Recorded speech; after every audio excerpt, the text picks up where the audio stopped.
Do you know what you're logging into? This week on the Genealogy Website Builders. When you log into any website, you are unlocking privileges. What privileges will depend on where you are logging in.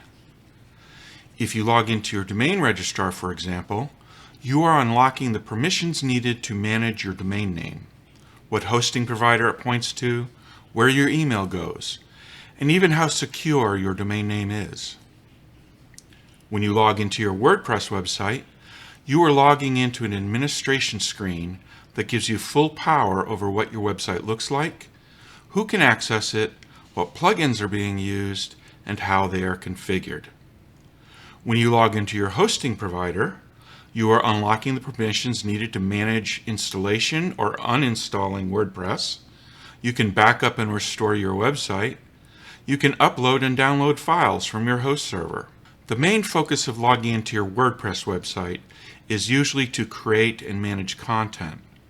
After all, isn't this why you created a website? It's your content that is going to bring visitors. The main purpose of logging into your hosting provider is to manage your website.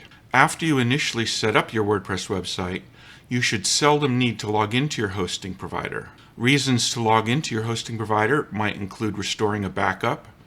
If your WordPress website gets messed up, it might be to reconfigure the server to give you more resources, or fewer resources to reduce costs, resources like CPU, memory, or storage.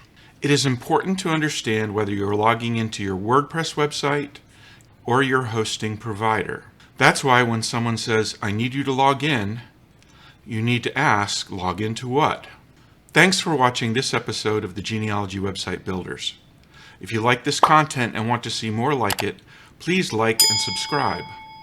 Also be sure to check out the Genealogy Website Builders on Facebook, and you can find additional content on our blog at genealogywebsitebuilders.com.